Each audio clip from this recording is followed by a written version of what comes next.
దుర్గయ్య అంటారు కదా మీ పేరు? నా పేరు దుర్గ. దుర్గయ్య. సో రాష్ట్ర రాజకీయాలు చూస్తుంటావు కదా నువ్వు, వార్తలు చూస్తున్నాం వార్తలు చూస్తున్నాం. మరి కేసీఆర్ బయటకు వచ్చిండు, ఇక పులి బయటకు వస్తే తట్టుకోలేరా అని చెప్పి కేటీఆర్ వాళ్ళందరూ అంటారు. మరి ఇప్పుడు రేవంత్ రెడ్డి కేసీఆర్ బయటకు వస్తే రేవంత్ రెడ్డి తట్టుకుంటా?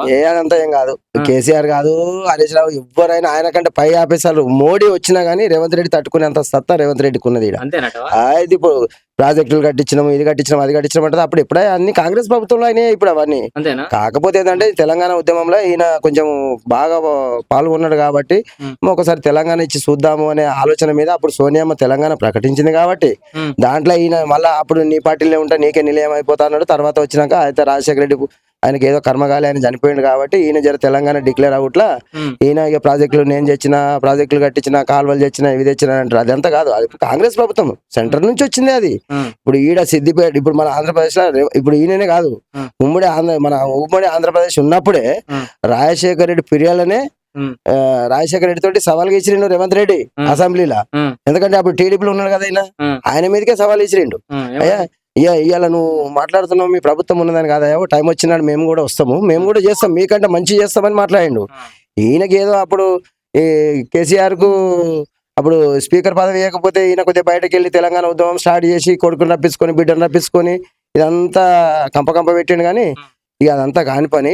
ఇప్పుడు కొడుకు రప్పించుకొని బిడ్డ రప్పించుకున్నాడు, రప్పించుకుంటే వాళ్ళు కూడా కొట్లాడిరు కదా, మరి కొట్లాడిరు. వాళ్ళు ఏడ కొట్లాడిన అంత ప్రజలు కొట్లాడిన తర్వాత కదా వాళ్ళ కుటుంబం ఎవరు, వాళ్ళ కుటుంబం అంత మంచిగానే ఉన్నది.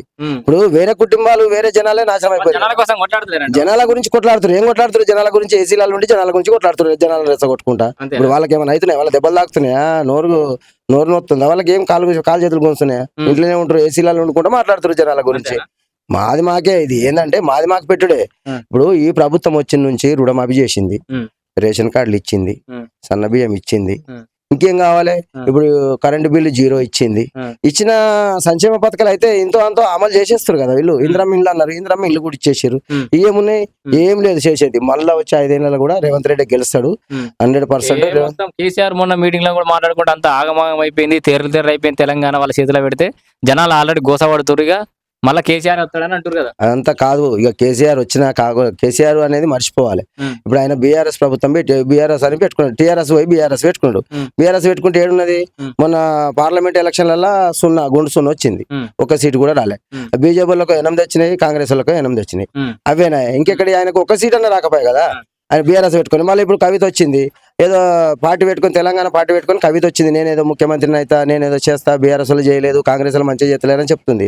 ఆమె సిద్దిపేటకు వచ్చి నిలబడమను, హరీష్ రావు ఓటు కూడా వేయరు, ఆమెకు ఏనే కూడా వేయరు. అవసరం అనుకుంటే హరీష్ రావు మీద పొద్దుగాల వచ్చేది మైనంపల్లి కావచ్చు, ఆయనతో పొన్నం ప్రభాకర్ కావచ్చు, మన రేవంత్ రెడ్డి కావచ్చు, సిద్దిపేట కింద పోడిగిన వాళ్ళు చేశారంటే హరీష్ రావు కూడా ఇక్కడ ఫెయిలే. హరీష్ రావు కూడా గెలవలేడు. పెద్ద నాయకుని తీసుకొచ్చి పెట్టిరనుకో పెడితే వాళ్ళు కూడా గెలవలేరు, ఎవరు గెలవరు. కాంగ్రెస్ ప్రభుత్వం నెంబర్ 1 ఎప్పుడైనా, ఇప్పుడే కాదు అప్పటి గతం సంవత్సరాల నుంచి కూడా వచ్చేది కాంగ్రెస్ ప్రభుత్వమేనా. కాంగ్రెస్ ప్రభుత్వంలో ఇచ్చినాయి ఇవన్నీ ప్లాట్లు, ఇవన్నీ అప్పుడు మాకు ఇల్లు లేని వాళ్ళకి బేదాస్తులకు ఇల్లు ఇచ్చినాయి, రేషన్ కార్డులు ఇచ్చినాయి. హరీష్ రావు మాకు రేవంత్ రెడ్డి వచ్చినాక మా సిద్దిపేట నిధులన్నీ ఎత్తుకపోతుండు, మా డెవలప్మెంట్ అది ఎత్తుకపోతున్నాడు. తప్పు ఆయన చేసేటి, ఆయన చేస్తూనే ఉన్నాడు. రేవంత్ రెడ్డి చేసేటి ఏం చేసిండు, మాది నల్లమూల గ్రామం ఉండే చిన్న గ్రామం మాది. మా గ్రామానికి హరీష్ రావు 4 సార్లు దత్త తీసుకున్నాడు మా విలేజ్ ని. ఇప్పుడు హరీష్ రావు దత్త గ్రామం, ఇది దత్త గ్రామం. ఫస్ట్ స్టార్టింగ్ లో దత్త తీసుకున్నాడు 2006. దత్త తీసుకున్న గ్రామంలో ఏం చేసిండు, ఆయన ఏం చేయలేదు. ఇనుకుడు గుంతలు అనే ఎక్కడెక్కడ ప్యాక్ అయిపోయినాయి. ఉన్న నీళ్లు మళ్ళీ మురికి నీళ్లు ఇళ్ళకు పోయే పరిస్థితికి వచ్చేసింది.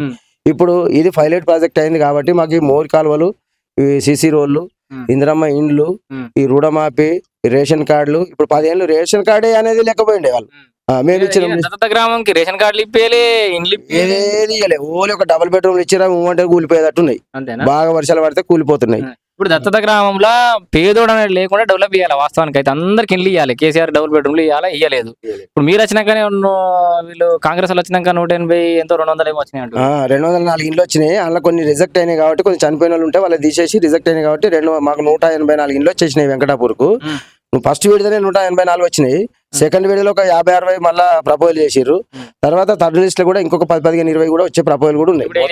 ఎప్పుడు దత్త తీసుకుంటూ 2006లో దత్త తీసుకుంటు 2026 వచ్చిన 2006 అంటే 20 సంవత్సరాలు ఆయన ఎమ్మెల్యే మొత్తం రూపురేఖలు మారిపోవాలి. ఆయన ఏం చేసిండు, ఏడేసింది కానీ ఉన్నది. ఇక మోరిపంట పోతుంటే గలీజ్ ఉన్నది, ఇది ఉన్నది. అది ఇంకా మేము మొన్న కాంగ్రెస్ ప్రభుత్వం వచ్చి నుంచి మంచిగా నడి ఊర్లే ఒక 4 స్ట్రీట్ లైట్లు వేసిర్రు, సోలార్ లైట్లు, ఒక 4 బోర్లు వేసిర్రు, ఏసీ మాలల ఏసీ మాదిగల మంచిగా అభివృద్ధి చేసిర్రు. రెడ్డి సంఘం కాడ ఒక బోర్ వేసిర్రు.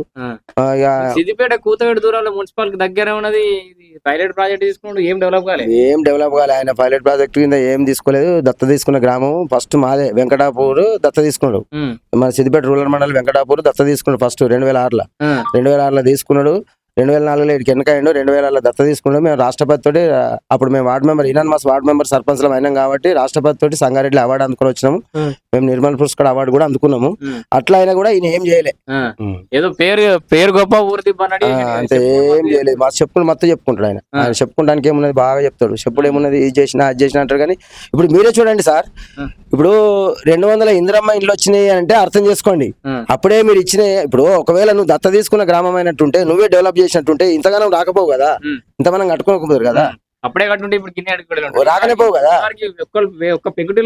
ఉండేది కాకుండే. అందుకొరకే ఈ కాంగ్రెస్ ప్రభుత్వం వచ్చిన నుంచి పెంకటిల్లు అనేది మొత్తం తీసేసుకుంటా మంచిగా అందరు ఎవరి స్థలంలో వాళ్ళు, స్థలం లేకపోతే కొనుక్కొని మంచిగా ఇందిరమ్మ ఇండ్లు ఇంత ఎక్కువ తక్కువ పెట్టుకొని కట్టుకుంటారు. మేము కూడా అధికారస్తులం, ఎవరు గ్రామ పంచాయతీ సెక్రటరీ ఉంటారు కాబట్టి వాళ్ళని ఇటు అటు ఏవి మేడం ఉంటది కాబట్టి వాళ్ళని కోషిష్ చేసుకుంటా కొద్దిగా ఎక్కువ తక్కువ ఉన్నా కానీ మేడం వాళ్ళకి ఇచ్చేసేయండి, వాళ్ళు కట్టుకుంటారు కదా. కేటీఆర్ పరిస్థితి ఏంటంటే కేటీఆర్ ఆయన తోటి కాదు, కేటీఆర్ ముఖ్యమంత్రి కాలేడు. అది ఏదో కవిత మీద కేటీఆర్ మీద కవిత. ఇప్పుడు అయ్యను తుంట నొక్కల కాల చేతులు ఇరికిపోయిండు అనేది కవిత మాట్లాడుతుంది. అదే రాంగ్. అది ఏదైనా సరే ఆయనకు కేసీఆర్ కు ఆరోగ్యం సహకరిస్తలేదు. ఆయన రాలేని పరిస్థితులు ఉన్నాడు. ఆయన ముఖ్యమంత్రి అనేది మర్చిపోవాలి. బీఆర్ఎస్ పార్టీ ఎప్పుడైతే పెట్టుకున్నాడో అప్పుడే డౌన్ అయిపోయింది, దాని పని అయిపోయింది. ఇంతో అంత కవిత ఇప్పుడు ఏమైంది, తెలంగాణ పార్టీ చేసుకున్నది ఆమె. తెలంగాణ బీఆర్ఎస్ అని మన టీఆర్ఎస్ అని చేసుకుంది కదా. ఈ టీఆర్ఎస్ అని చేసుకుంది కానీ ఇక ఆమె కూడా ఇక అంతే గింతే. ఇక ఇదే పార్టీలో ఆమె కూడా నిలయమైపోతాయి కాంగ్రెస్.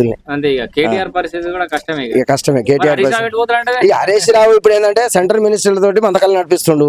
ఆయన ఒకవేళ అయితేనేమో ఆట లేకపోతే ఈట, ఆయన మూమెంట్ చూసి దెబ్బ పెడతాడు. తెలియదు ఆయన. ఎందుకంటే ఇప్పుడు పెద్ద దిక్కు కేసీఆర్ కు పెద్ద దిక్కు ఎవరు, హరీష్ రావే. కేటీఆర్ కవిత ఇవ్వలే, కవిత అయితే డైవర్ట్ అయిపోయింది. ఇప్పుడు కేటీఆర్ ఉన్నాడు కాబట్టి కేటీఆర్ కూడా ఎక్కువ ఉండదు. హరీష్ రావు ఆయనకు మెయిన్ ఇంపార్టెంట్ అంటే హరీష్ రావే. ఆయన కూడా ఎప్పుడు దెబ్బ కొట్టేది తెలియదు. ఆయన ఎప్పుడు దెబ్బ ఏమైంది సార్, అప్పుడు ఏది 2023లో 2018లో మన నీటిపారుదల శాఖ మంత్రి ఉండే కదా ఎవరు, హరీష్ రావు. ఆ 2018లో నీటిపారుదల శాఖ మంత్రి ఉంటే బాగా హార్డ్ వర్క్ చేసిండు హరీష్ రావు. దాంట్లో మాత్రం 100% మెచ్చుకోవచ్చులే. కానీ వాళ్ళంతా వర్క్ చేసినా గానీ ఆయన ఏం చేసిండు, లాస్ట్ కి ఇనాగ్రేషన్ కి అల్లునే పిలవలేదు. ఇనాగ్రేషన్ కేసీఆర్ చేసుకుంటూ వచ్చింది కదా. ఆ విషయం అయితే మీకు తెలుసు. 2019 అయితే మీకు తెలుసు. ఏడా ఇప్పుడు మల్లన సాగర్ గానీ, రంగనాయకుల సాగర్ గానీ, అంత పోషమ్మ సాగర్ గానీ ఇరిగేషన్ మంత్రి పదవి వీకేసిండు. ఈయన ఇనాగ్రేషన్ చేసుకుంటూ వచ్చిన. అంటే అవినీతి అనేది కాదు కానీ కొద్దిగా ఆయనకి ఎన్నో మనస్పాత్రాలు వచ్చినాయి కాబట్టి కొద్దిగా ఆయన కొంచెం డైవర్ట్ చేసి ఈయన ఇనాగ్రేషన్ చేసుకుంటూ వచ్చిండు అట్లా. సో మొత్తానికి వాళ్ళ కుటుంబం అయితే తెలంగాణ తెరలైంది అంటుండే కానీ ఆయన కుటుంబం తెరలైంది. ఇప్పుడు కూడా చూడు, ఇప్పుడు నేను ముఖ్యమంత్రి అయితే కొడుకు అంటుండు, నేను ముఖ్యమంత్రి అయితే బిడ్డ అంటుంది, నేను ముఖ్యమంత్రి అయితే అల్లుడు అంటుండు, నేనే ముఖ్యమంత్రి ఉండాలనేది కేసీఆర్ అంటుండు. ఇప్పుడు వాళ్ళ ఇంట్లో కుటుంబమే చూడు. ఇప్పుడు వాళ్ళ ఇంట్లో కుటుంబంలోనే 4 లెక్కల మేమే ముఖ్యమంత్రి అంటే వేరే వాళ్ళకి ఇస్తామన్న ఆలోచన లేదు వాళ్ళకు. ఇప్పుడు మనకేంటంటే 2014లో తెలంగాణ ప్రకటించినప్పుడు, తెలంగాణ అతి పెద్ద మెజార్టీతో గెలిచినప్పుడు దళితుడిని ముఖ్యమంత్రి చేస్తున్నాడు ఎవరు, కేసీఆర్. దళితుడు ముఖ్యమంత్రి చేస్తున్నాడు, దళితుడు 3 ఎకరాలు జాగిస్తున్నాడు, డబుల్ బెడ్రూమ్ ఇస్తున్నాడు. ఏమిచ్చిండు పాపం ఆయన ఎవరు తాటుకోండి అదే మన ఉప ముఖ్యమంత్రి ఒక్క మాట వరంగల్ సభ రాజయ్య ఒక్క మాట వరంగల్ సభలో ఆయన అనుమతి లేకుండా మాట్లాడితే మంత్రి పదవి ఆయన ఉప ముఖ్యమంత్రినే పీకేం కళసీఆర్కి ఇచ్చే అన్నట్టు. వాళ్ళు చేయలేరు. వాళ్ళకి ఏంటంటే వాళ్ళ వార్తతో ఇప్పుడు ఈ బీఆర్ఎస్ లో ఎంతమంది ఉన్నారు. మొన్న రీసెంట్లీగా ఎవరు మన జీవన్ రెడ్డి కూడా అలానే జాయిన్ అయ్యింది కదా. జీవన్ రెడ్డికి ఏదో వర్కింగ్ పార్టీ ఏదో ఇస్తాను అన్నాడు కదా. ఆయన కూడా చూడు కొంచెము అయిన తర్వాత ఆయన ఎక్కడ పెడతారో చూడు. పొన్నాల లక్ష్మే పీసీసీ అయ్యిండు మన కళ్ళ ముంగట. పాపం ఆయన 20 ఏళ్ళు పీసీసీ అయ్యిండు. ఆయనకి ఏమలాంటి సపోర్ట్ ఇచ్చిందా? మొన్ననే ఆయన తుక్కు లేకుండా ఇప్పుడు అసలు ఆయన నామరూపమే లేదు. ఆయన ఏడున్నాడు అనేది లేదు. పొన్నాల లక్ష్మే కనబడతాడు లేదా. అట్లా సేమ్ జీవన్ రెడ్డి పరిస్థితి కూడా అంతే. ఇప్పుడు ఆయన 40 దశాలు కాంగ్రెస్ పార్టీలో ఉన్నాడు కాబట్టి అదే కేసీఆర్ మీద ధీటుగా ఎదుర్కొన్నాడు కాబట్టి ఇంట్లోనే ఉంటే ఇలా రాబోయే కాలానికి ఆయనకు కాబోయేదానికి ఏదో ఒక మంత్రి పదవి ఇస్తారు, ఏదో ఒకటి ఇస్తారు, ఓపిక పట్టేది ఉండే. ఆయన ఆవేశం మీద తొందరపాటు పడి మన మున్సిపాలిటీ ఎలక్షన్లలో ఆయన ఏదో 15 మందిని గెలిపించుకున్నా 14 మందిని గెలిపించుకున్నా ఏదో కథ చేసిన మిస్ చేసుకున్నాడు. మళ్ళా వచ్చే 5 ఏళ్ళు కూడా రేవంత్ రెడ్డి ఉంటాడు. 100% కాంగ్రెస్ ప్రభుత్వం గెలుస్తుంది ఖచ్చితంగా. ప్రజల పాలన ఇది, ప్రజాపాలన అంటే ప్రజలది ఇది. ఇప్పుడు కాంగ్రెస్ ప్రభుత్వం వచ్చిన నుంచి మహిళలకు ఎన్ని మంత్రి పదవులు ఇచ్చిండు అది మీకు తెలిసిన విషయమే, మేము చెప్పాల్సింది కాదు. ఇక ఈ దళితులకి ఇప్పుడు బీసీ కావచ్చు, ఎస్సీ కావచ్చు, ఎస్టీ కావచ్చు, మైనార్టీ కావచ్చు, వీళ్ళందరికీ మంత్రి పదవులు ఇచ్చిండు కదా. ఎవరు? రేవంత్ రెడ్డి ఇచ్చిండు కదా, సెంటర్ నుంచి ఆదేశాలు తీసుకొని సామాజిక న్యాయం చేసిండు కదా అందరికి. ఇప్పుడు ఆయన స్వార్థం గురించి అయితే చూసుకుంటలేడు కదా రేవంత్ రెడ్డి. ఆయన చూసుకునేది 100% ప్రజాపాలన.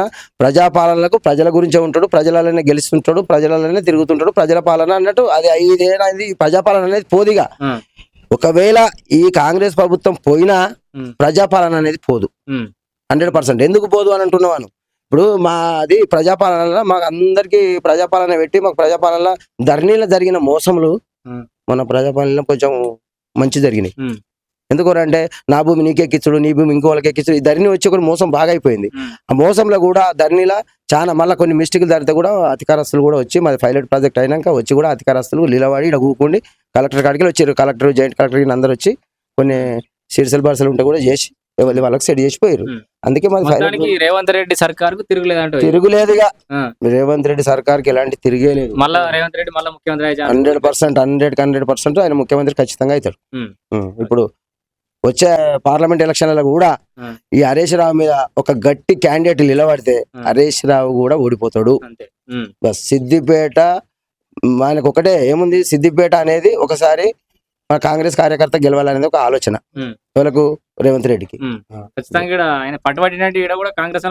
100% అది ఏదేమైనా సరే 100% కాంగ్రెస్ ఖచ్చితంగా, కాంగ్రెస్ ఎమ్మెల్యే ఖచ్చితంగా సిద్దిపేటలో ఉంటాడు. డౌన్ అయినట్టే. మొన్ననే కనబడదు కదా సార్ మీకు, పార్లమెంట్ ఎలక్షన్ కనబడదు కదా. ఎవరు మన హనుమంతరావు, మన ఏది కలెక్టర్, మన హనుమంతరావు జాయింట్ కలెక్టర్ ఎంపీకి నిలబడ్డాడు కదా, వెంకటరామరెడ్డి కలెక్టర్. అప్పుడే కనబడేది కదా హరీష్ రావు కూటమి. ఇప్పుడు బీఆర్ఎస్ వాళ్ళు బీజేపీ ఒకటై అక్కడ ఈ కాంగ్రెస్ క్యాండిడేట్ ని ఓడగొట్టడం జరిగింది. అంతేగాని తప్ప లేకపోతే ఈయన గెలిచేది నీలమ్మదే. ఇప్పుడు ఎంపీ అయ్యేది నీలమ్మదే అయ్యేది. ఒక బీసీ సామాన్య ప్రజలకు ఇచ్చింది కాబట్టి ఖచ్చితంగా 100% ఆయన గెలిచేదే. కానీ కొంచెం మిస్టేక్ లో